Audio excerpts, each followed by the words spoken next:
નમસ્કાર મિત્રો, મારી યુટ્યુબ ચેનલમાં ફરી એકવાર આપનું હૃદયપૂર્વક સ્વાગત છે। આજનો ટોપિક છે મિત્રો કે આવા લોકોએ ઘી બિલકુલ ખાવું જોઈએ નહીં। તો ઘી કોને ખાવું, કેટલું ખાવું અને કેવી રીતે ખાવું અને કોને ઘી ના ખાવું જોઈએ।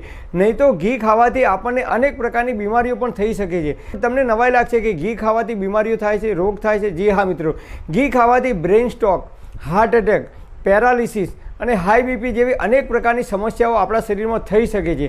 તો આજે આપણે જોઈએ કે ઘી કોને ખાવું જોઈએ, કેટલું ખાવું જોઈએ અને કોને ના ખાવું જોઈએ। તો આમ જોઈએ તો ઘણા લોકો એવું માનતા હોય છે કે ઘી ખાવાથી શરીરમાં શક્તિ આવે છે, ઘી ખાવાથી હાડકાં મજબૂત થાય છે, ઘી ખાવાથી આપણું શરીર તંદુરસ્ત અને નિરોગી રહે છે। પરંતુ 20 કે 25 વર્ષની ઉંમર સુધી જો તમે ઘી ખાઓ તો એ શરીરની વૃદ્ધિ માટે ખૂબ ઉપયોગી છે। પરંતુ જે લોકો બેઠાડું જીવન જીવે છે અથવા જે લોકો વ્હાઇટ કોલર જોબ કરે છે, એટલે કે જે લોકો એસીની અંદર કે ઓફિસની અંદર બેઠા બેઠા કામ કરવાનું હોય છે, એવા લોકોએ બિલકુલ ઘી ખાવું જોઈએ નહીં। કારણ કે જો 40 વર્ષની ઉંમર પછી વધારે પ્રમાણમાં ઘી ખાવામાં આવે તો એના કારણે આપણા શરીરમાં કોલેસ્ટ્રોલનું પ્રમાણ વધે છે અને એના લીધે બ્રેન સ્ટ્રોક, હાર્ટ એટેક જેવી અનેક પ્રકારની ગંભીર બીમારીઓ પણ થઈ શકે છે।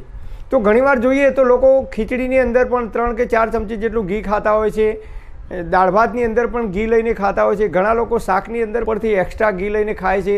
તો 40 વર્ષની ઉંમર થાય પછી આપણા શરીરને ચલાવવા માટે લગભગ 1000 થી 1200 જેટલી કેલરી જરૂર પડે છે।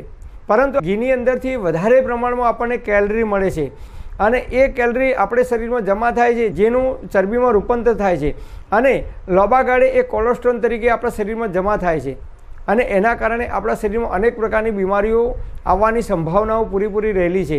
તો 40 વર્ષની ઉંમર થાય પછી ધીમે ધીમે આપણે ઘી ખાવાનું બિલકુલ ઓછું કરી દેવું જોઈએ। હા, જે લોકો ખેતરની અંદર કામ કરે છે અથવા મહેનત પહોંચે એવું કામ કરે છે, એવા લોકો જો દરરોજનું 5 ચમચી કે 10 ચમચી ઘી ખાય તો એવા લોકોને પચી જાય છે। પરંતુ જે લોકો ઓફિસમાં, ફેક્ટરીમાં કે કંપનીની અંદર ઓછી મહેનતવાળું કામ કરે છે, એવા લોકોએ ઘી બિલકુલ 40 વર્ષની ઉંમર થાય પછી ઓછું ખાવું જોઈએ। નહીં તો લાંબા ગાળે અનેક પ્રકારની બીમારીઓ આવી શકે છે।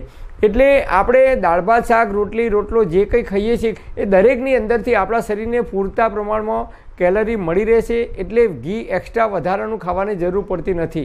આપણે brain stroke, heart attack, high BP, cholesterol, paralysis જેવી ગંભીર બીમારીથી જો બચવું હોય તો આપણે ઘી ખાવાનું બિલકુલ ઓછું કરી દેવું જોઈએ।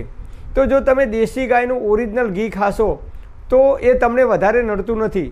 પરંતુ જો ભેંસનું ઘી ખાવામાં આવે છે વધારે પ્રમાણમાં તો એ આપણા શરીરને ચોક્કસ નુકસાન કરી શકે છે।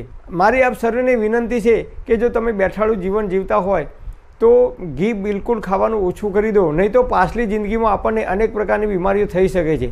Thanks for watching my video. Thank you.